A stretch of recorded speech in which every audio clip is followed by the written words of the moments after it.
السلام عليكم ورحمة الله وبركاته. ازيكم يا جماعة؟ عاملين ايه؟ يا رب تكونوا بخير. رجعت لكم في فيديو جديد ويا رب ينال اعجابكم. هتعمل ايه النهاردة ام ياسين؟ رجعت لكم كده ايه، اشارككم يومي كده من اوله كده خطوة بخطوة. ومعايا كده فراخ كده. هنعمل ايه النهاردة؟ هنطبخ طبخة حلوة مع بعض. تعالوا كده شوفوا الطريقة معايا، تعالوا نشوف كده هنعمل ايه مع بعض. عندي فراخ كده كنت مربيها على السطح، فراخ بتبيض، فراخ اللي هي البلدي دي. فذبحتهم كده يعني قبلها بيوم، ونضفتهم بالخل وبالدقيق والكلام ده اللي انتوا عارفينه، وعنتهم كده في التلاجة في الفريزر. وجيت كده ايه، هنطبخ النهاردة عليهم. جيت كده ببصلتين كده كبار، بصلتين كده حلوين اهو زي ما انتوا شايفين. وايه، وهننزل بيهم كده ايه على زيت سخن، وهنقلب كده فيهم لحد ما ايه البصلة ايه تدبل معانا ولونها يبقى ايه ذهبي. هتعمل ايه مقاسير بالبصل ده؟ هنعمل محشي كرنب النهارده اهو زي ما انتوا شايفين. هنعمل التخديعه دي، التسبيكه دي.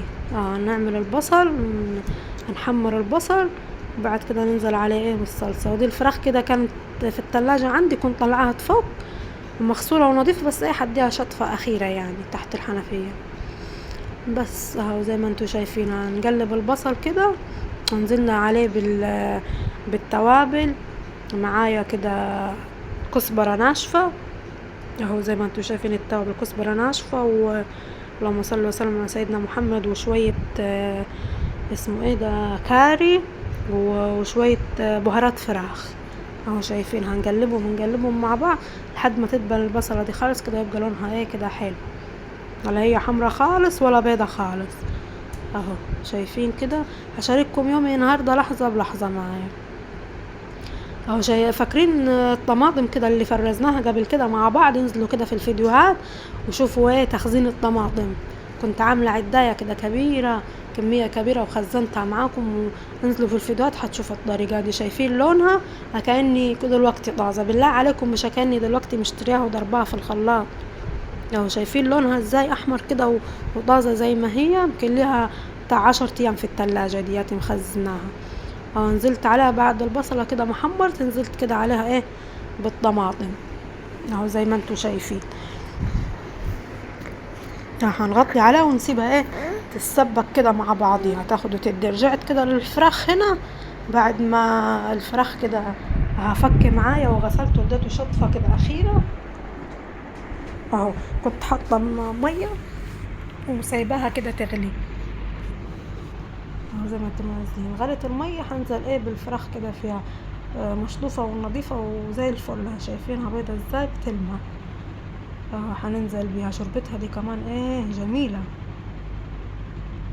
بس مشكلتها ان هي بتاخد وقت في الطياب يعني. هنزل كده بالبهارات اهو، كزبرة ناشفة وملح وبصلتين بس، معلش يعني ورق لورا، بس نسيت ما احط طماطم معاهم.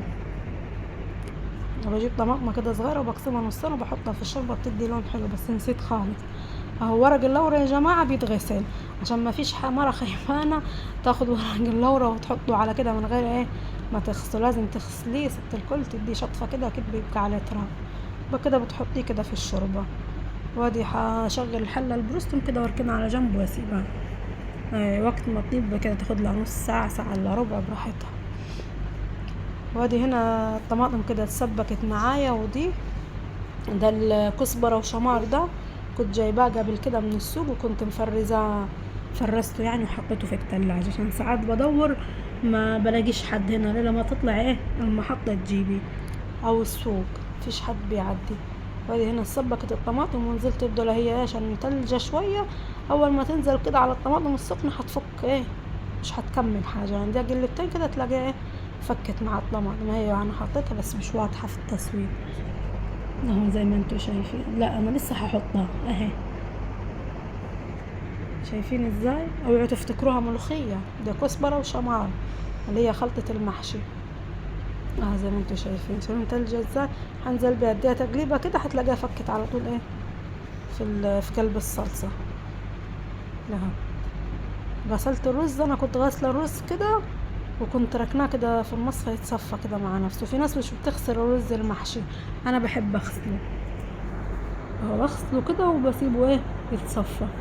حاجة كده انزل بيه هنا اهو زي ما انتوا شايفين الرزاية كده مع بيضة ونضيفة ازاي. هنزل بيه كده هنا على الصلصة دي وهديه كده ايه تقليبة اهو زي ما انتوا شايفين.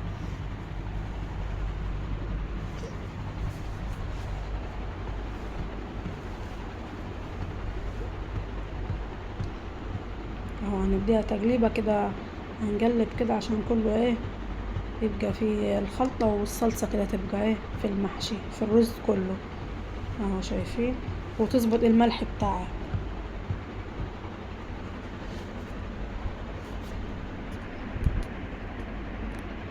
اهو. هنقلب كده فوق وتحت فوق وتحت عشان كله ايه ياخد من الصلصة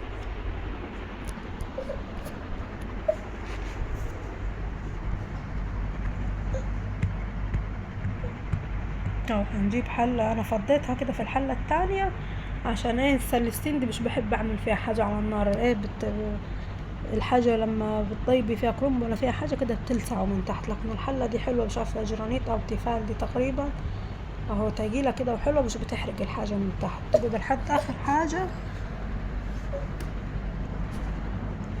زي ما انتوا شايفين.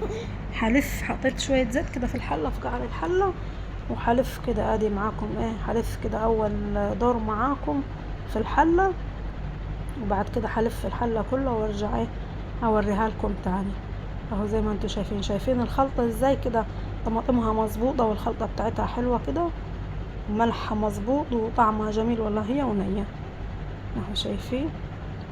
في ناس بتحب تلف المحشي ده على صينية، يعني تحط الورقة كده على الصينية وتحط الرز وتلف. انا مش بعرف، انا بحب الفها ايه كده على ايدي اهو زي ما انتوا شايفين.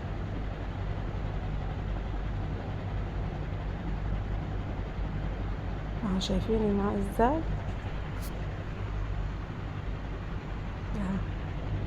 هلفها الحلة دي كلها معاكم كده هنا وارجع لكم اهو شايفين.